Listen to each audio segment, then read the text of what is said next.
All this is Dr. Mobeen Sayed from drbeen.com. Welcome to one more show. So, the discussion today is about the coffee or caffeine and autophagy. This particular study that we will discuss is from Singapore. It is a study that was published in 2013, so it is not the most recent. However, it is a very important study. What they showed in this research is that coffee, and unfortunately, this is not the light coffee drinkers, this is moderate to heavy coffee drinker, 2 to 4 cup daily coffee drinkers discussion. And if you are going to change your coffee drinking habits, please talk with your doctor, because coffee has many other effects as well, including on the cardiovascular system and brain. So my discussion today is going to stay very restricted to the effect of caffeine or coffee on the hepatic cells, liver cells, and especially in the context of non-alcoholic fatty liver disease. Then you can broaden that context to say that how coffee can induce autophagy and help our cell take care of some of the garbage and material that has been collecting in them. So we have had this discussion before about autophagy by intermittent fasting. And I have not done the second part of that yet. And that is that if we are doing intermittent fasting, then what is a point when the actual autophagy starts? I have to do that. My apologies. We'll find time to do it. However, since then, we've been discussing various molecules that can help trigger the autophagy, and coffee is one of them. So let's see this beautiful study. I think you would like it. Um, let's start with the references first. So this is DrBeen.com. In the description of this video, there is a link to DrBeen.com. That link has a plan with it, which is one-time payment of $97, which is 10 cents per video. 10 cents per video. I think every one video is $97. So anyways, take advantage of that. That is a link in the description. Here is the study. Hepatology. Caffeine stimulates hepatic lipid metabolism by the autophagy lysosomal pathway in mice. This discussion or this research that they did was done in vitro, that is outside the mice or human, inside the petri dishes, plus in mice. So we'll discuss that. There are some more references that I have attached, which are also about coffee and some about various terms that we have used or the researchers have used in this document. So a quick overview of this document. Beautiful long study. I was actually drawing till now a few minutes ago, just because the study is actually a a vast study. So let's start. Let's start with my drawings. So these are our gifts for humanity. They're continuing. This is the study that we're going to talk about, Caffeine and Autophagy, a study on liver cells by researchers from Singapore. We just showed you what this study is. Highlights are the following. So in next 5 minutes, you can see the basic summary. And if you like, then you can leave and we will continue digging deeper in the mechanisms. So study highlights are the following. It is an in vivo and in vitro study. In vivo being mice, not humans. This study also had a genetic component. That is, they turned off certain genes in the cell to study their behavior. For example, they turned off the genes for autophagy. Then they see if coffee could change their behavior or not. So genetic material or genetic aspect was tested.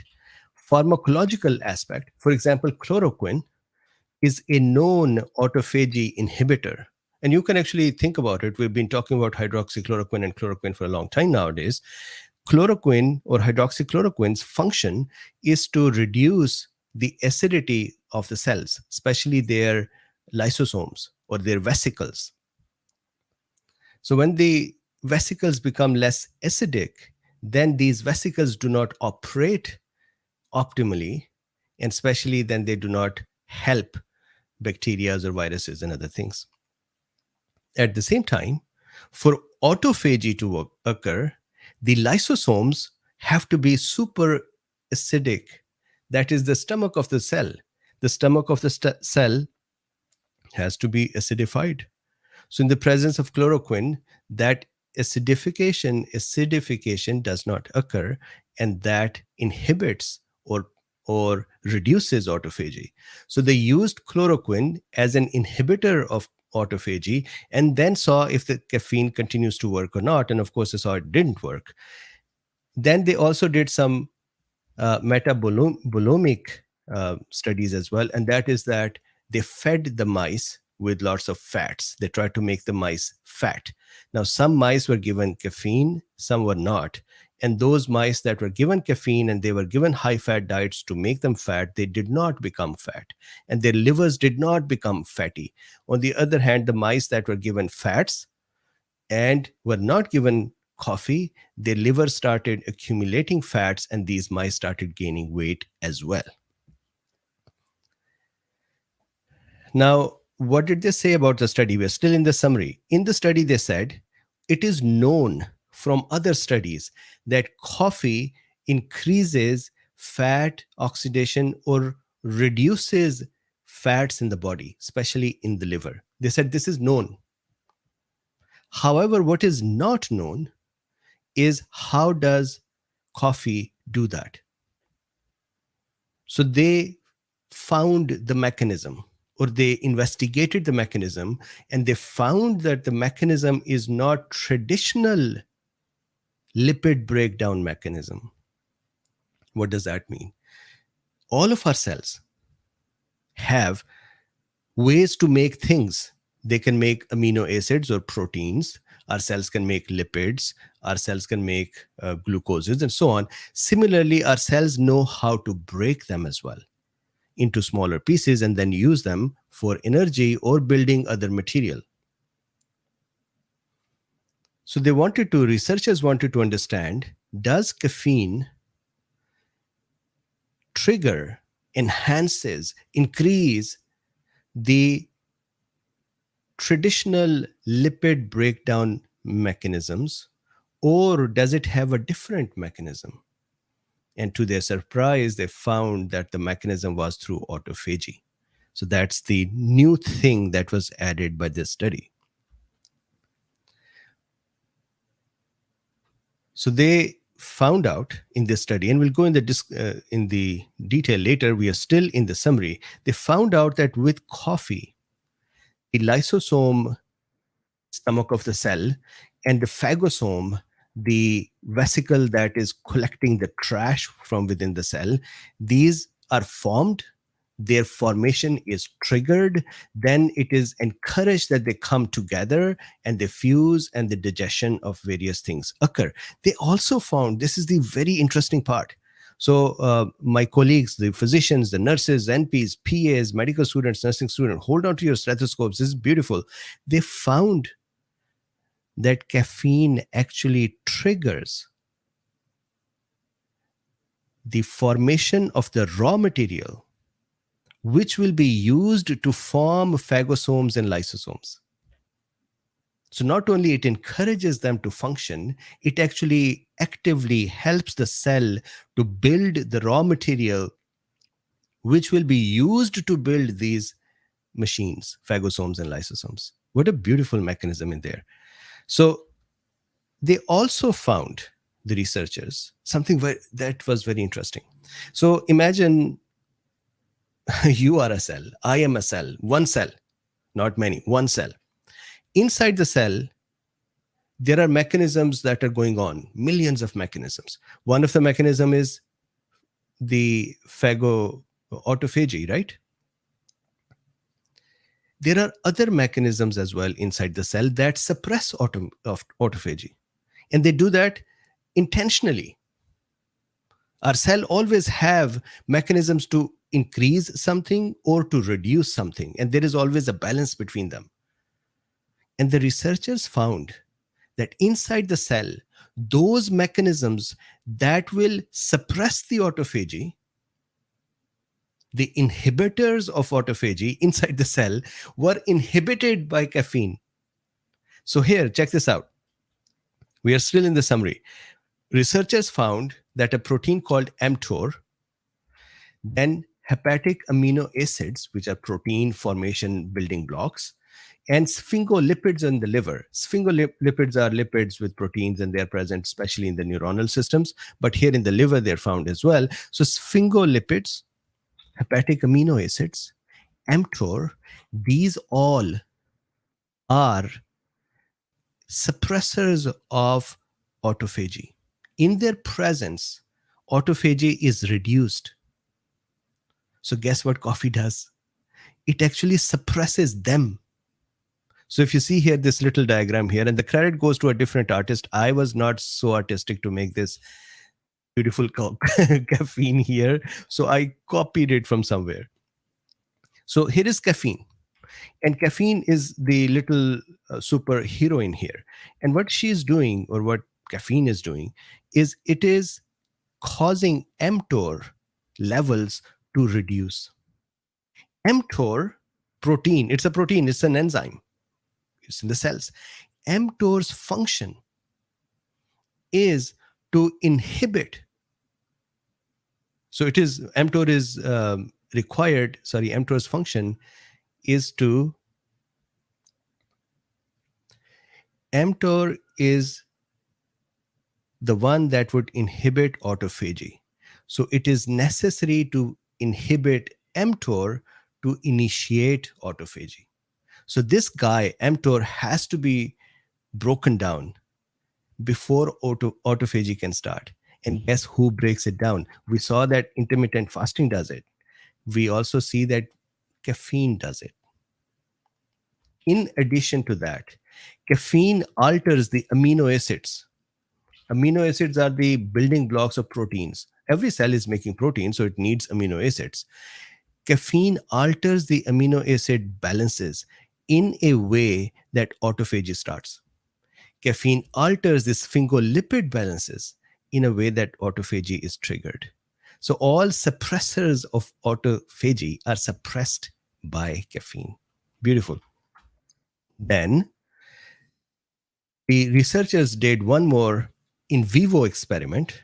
Unfortunately, I was first very happy that, well, this would be the best mice experience. They were having coffee, but then the researchers said that they sacrificed the mice. So at the end of the day, these poor things died. So here, what they did was they had two sets of mice, fed them high-fat diets. And one set of mice were given with the high-fat diet. These were given caffeine as well. Other set was only given high-fat diet and no caffeine. And the result was that those mice that were given caffeine with high fats, they did not develop they did not gain weight, number one. And number two, they did not deposit lipids in their liver. And I want to point out something. At least at the time of the study, there was nothing decent for non-alcoholic fatty liver disease. There's no therapy other than asking the patient to take care of the fats and exercise and walk. There is no therapy. So researchers said, maybe we should look into caffeine as a therapy for non-alcoholic fatty liver disease. In my opinion, the alcoholic fatty liver disease can also benefit from here. The only thing is alcohol should also be reduced or stopped. So this was a very interesting part of the research, that mice not only did not deposit fats in their body in general, they also did not have steatosis or the fats in the liver, compared to the control mice that not only gained weight, their liver also gained lipid depositions. Their liver became fatty liver. So very important observations. So what they found was hepatic lipid content was reduced by autophagy. So if somebody already had the fatty liver disease, then the caffeine can trigger autophagy and reduce the existing content, but not through the traditional lipid breakdown mechanisms, but through the autophagy. That is it. So we are done. Summary done, 16 minutes. We are good. Now we're going to go in details. There is nothing more that I would discuss but the detail of what we just discussed. So here is the detail. What they did was they took cells called HepG2 line. These are modified cells. They treated these cells anywhere from 6 hours to 24 hours with caffeine. Happy cells, caffeine is with them. And they found, so this is their first observation, they found inside these cells the genetic expression of making LC3. LC3, I'll further discuss it down the line as well. But over here, LC3 is an important enzyme, an important process to have the microtubules in the cell, structures in the cell, become ready to make phagosomes. So they observed that the genes that would help make phagosomes, or the genes that would help make things, enzymes that would help make phagosomes, those genes were expressing with the caffeine. What does this mean? Imagine our society. In our society, let's say there are people who are builders, they make things. And if the society is given caffeine, then the society produces more builders. Then those builders go and make phagosomes and lysosomes. Then phagosomes and lysosomes act as a big garbage truck and clean the cell out. So caffeine caused the genetic expression of making LC3. LC3, you would see below, helps in forming phagolysosomes, especially phagosomes. They also saw that DGAT, diacyl glycerol, DGAT, then adipose triglyceride lipase. Lipase means lipid breaking enzyme. Triglyceride lipase, hepatic lipase, the lipid breaking enzyme in the liver. These enzymes were not increased. So I think from the names you would have gathered that these are lipid breaking enzymes. So why were they not increased? These were not increased because these are standard traditional ways of breaking lipids. And why should we celebrate that? No, we should not. We are just proving here, the researchers are proving here, that traditional lipid breakdown mechanisms were not engaged. Instead, autophagy was engaged because those components that give rise to autophagy, these were started, and those components that do normal lipid breakdown were not started. Now, can we celebrate this as well? Yes. In a person whose liver is accumulating fats, their normal lipid breakdown system is not working optimally for them. And we don't have ways to trigger it to say, go ahead and do this.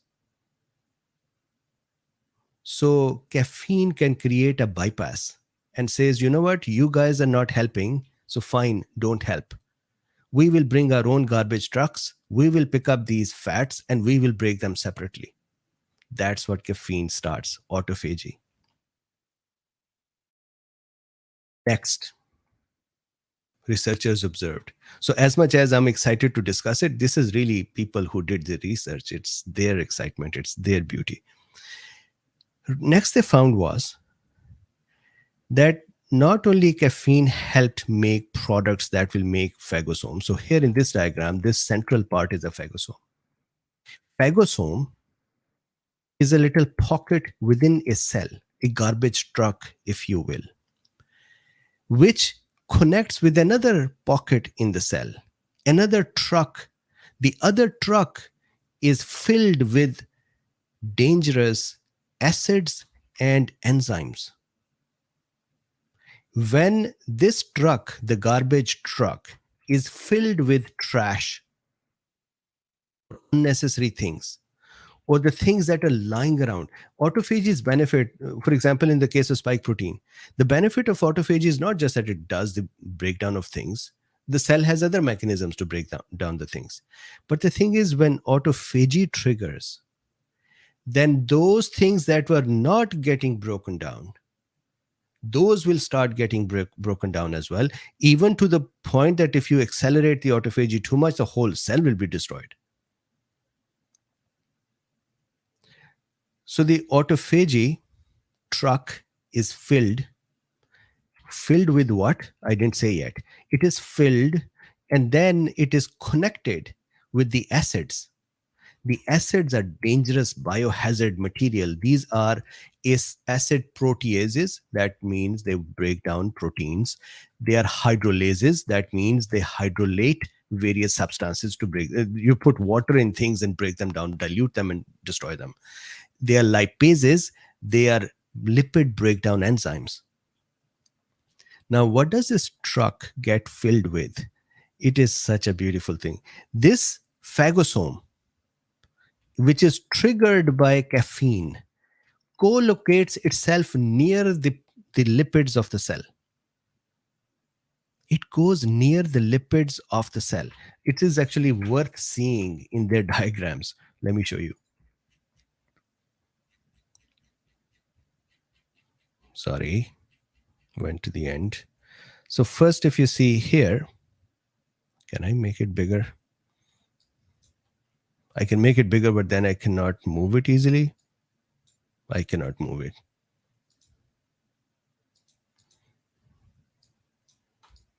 No.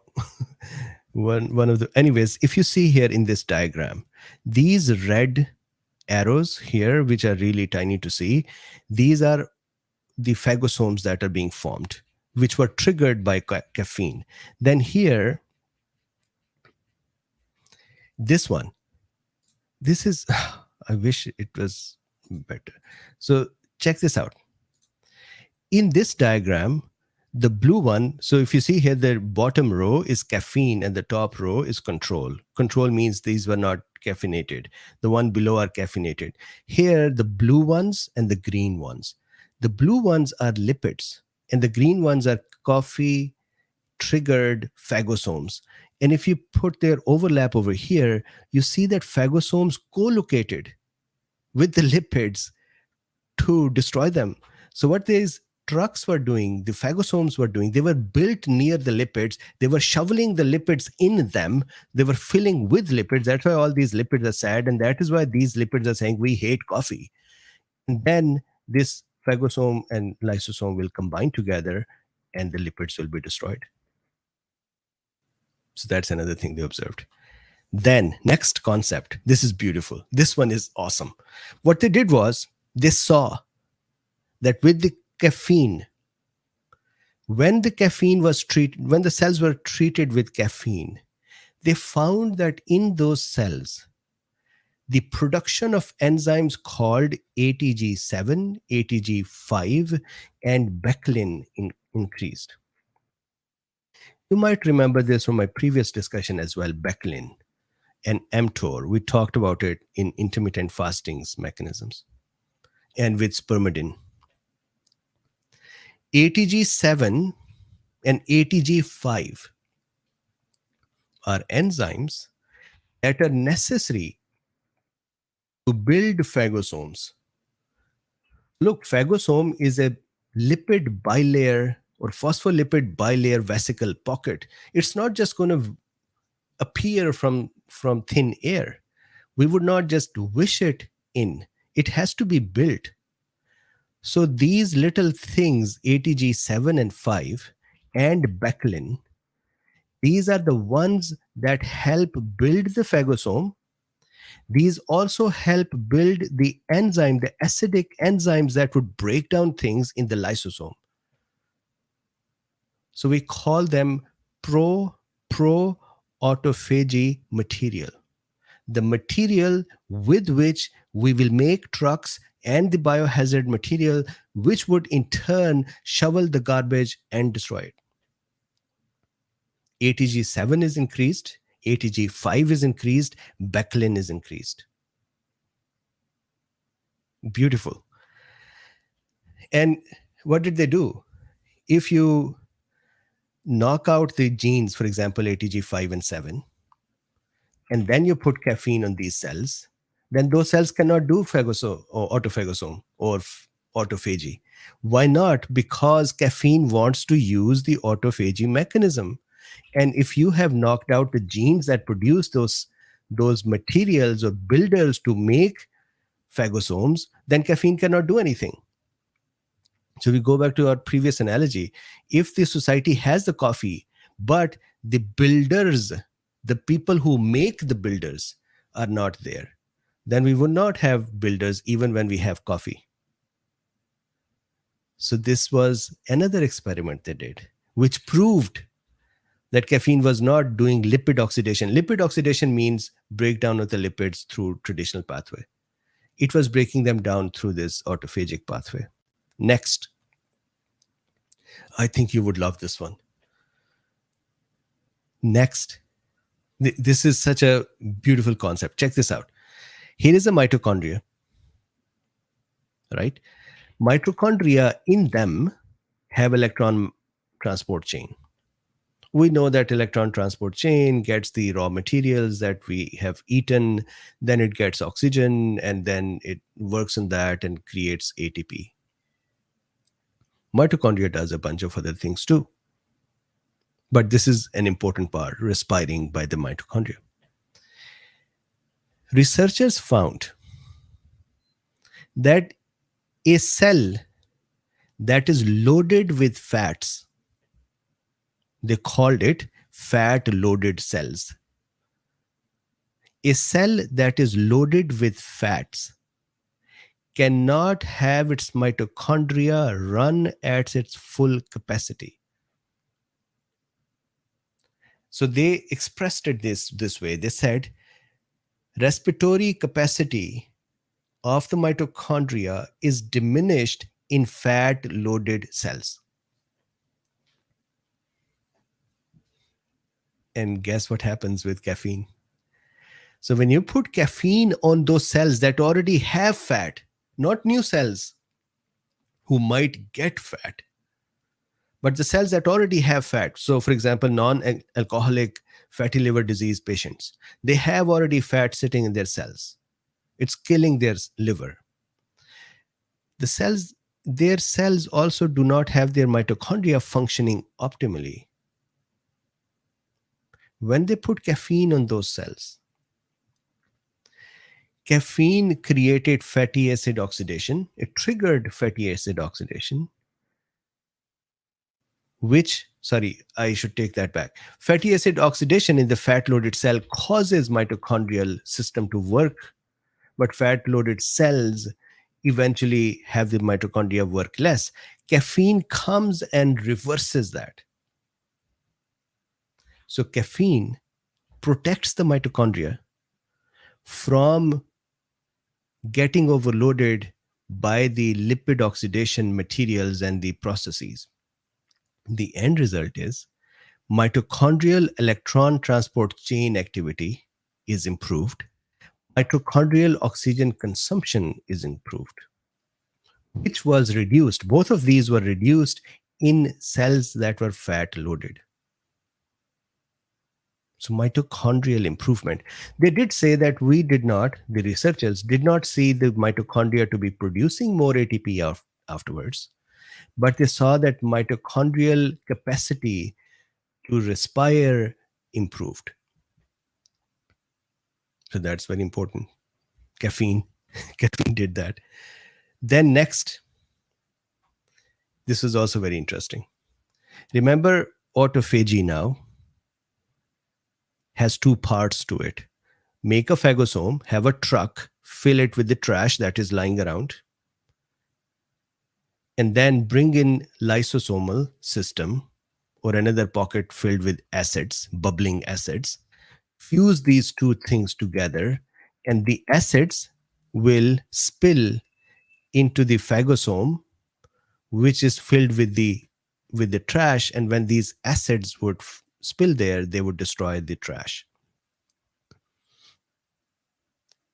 But wouldn't you agree that to do all of this, just like we have to make more trucks, that is the phagosomes, we also have to make more lysosomes, or we should have more acids in the lysosomes. We should have more destructive enzymes in the lysosomes so that they can be used to destroy the trash filled in the trucks. So they found that caffeine administration caused acidification of lysosomes.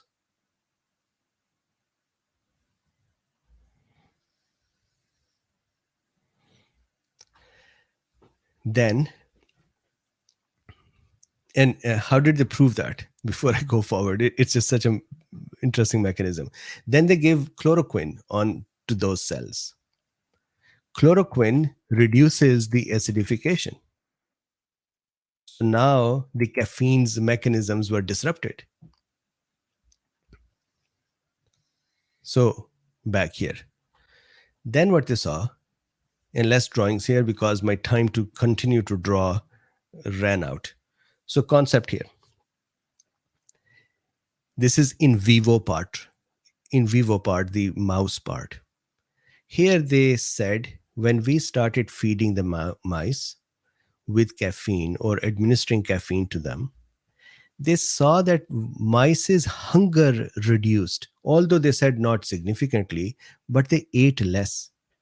And the researchers postulated, they said it is probably because caffeine triggered the lipid destruction, which created energy, because lipids are energy material, actually high energy material. And so mice did not need to eat more. So that was a mild suppressing of hunger effect they saw. Second thing they saw was that acyl carnitins were increased. Acyl carnitins are a byproduct of lipid breakdown, which was another proof that lipids are breaking down. They also saw that the cell increased ATP production in general. And they postulated that this increase in ATP production, energy production, was because the cell was doing phagosome, lysosome activity or autophagy, and it needed energy. They observed that too. Then what they did was, as I mentioned before, they put chloroquine in the system. Chloroquine's job is to go and take these lysosomes and make them less acidic. That reduces the cellular functions. It makes all vesicles of the cell less acidic. That is the function through which it has its mechanisms. So when they put chloroquine, then the caffeine's effect got reduced, which also proved that caffeine was not going through traditional lipid breakdown mechanisms, but it was using autophagy. And now because lysosomes are not working correctly, the acidic part was not working correctly, the trucks were filled with trash, but the digestive trucks were not working. So they saw this. Then, as I mentioned before, they had mice that were given high-fat diet. And then some mice were given caffeine, some were not. The one that were not given caffeine, they gained weight. Number one, body weight increased. Number two, fatty liver increased. And those mice that were given caffeine with high-fat diets, they saw that these mice they had little or no weight gain, and they had little or no fats deposited in the liver. That's a beautiful thing. So then this must be in your mind. What dose, right? So I said that in the beginning as well. Dose. In vitro, meaning when they had these cells and they were putting caffeine on those cells. They said when we were putting caffeine on the cells, we were adding 50 micromoles per whatever surface, and that was equal to 46 micromole plasma concentration. So if you project that on a human being's caffeine intake, then it is equal to about 4 cups of coffee or 5 milligram per kilogram body weight caffeine. And remember, they also did the experiments on the mice. So these were the in vivo part. So in vivo experiment, mouse were given 30 milligram per kilogram body weight caffeine, which translates to 2.43 milligram per kilogram body weight caffeine for humans, which is about 2 to 3 cups of coffee. So people with 2 to 4 cups. I was one of these people. I used to take 2 cups daily a few days before. And then when I had this issue with the palpitations, then I stopped. But 2 to 4 cups.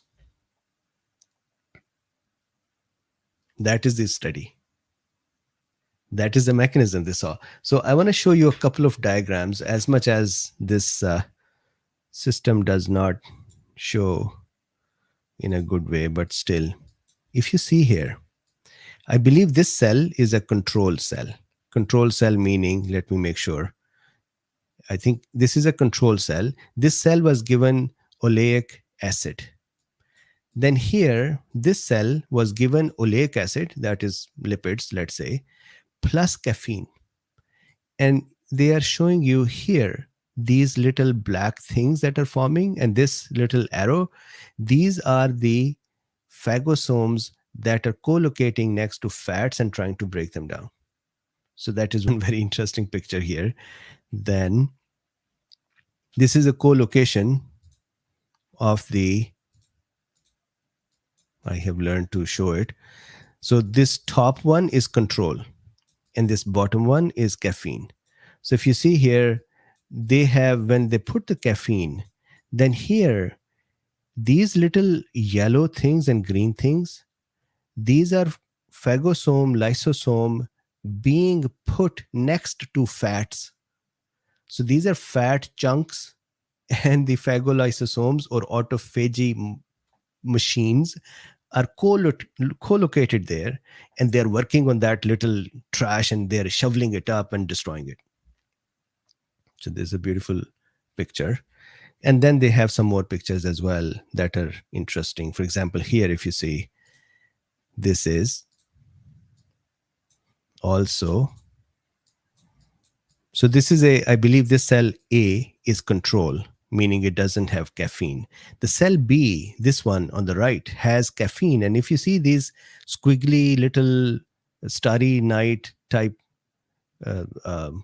little rounded pockets, these are phagosomes. Phagosomes are the vesicles that are double layered. So the doctors, nurses, NPs, PAs, medical students, nursing students, you know that within the cell, the vesicles are usually made up of single layer of phospholipids. But phagosomes are made up of double layer of phospholipids. And so this double layer within the cell is showing up here like this crinkled paper. And so these are phagosomes being formed with the caffeine. And here is another picture of the phagosomes. And here, if you see, these are phagosome lysosomes merging together and doing the digestion. And then there are more beautiful pictures as well. So this is what we have. I'm 6:40. So I'm just going to take 1 minute to see if there are any questions. Line ADE says, I love my French press. Work great for tea as well. And Nipa says, I survive one black coffee and tea anytime. Modima Rose says, I don't work for the company, but Nespresso machines are one life's true joy. Coffee is a joy.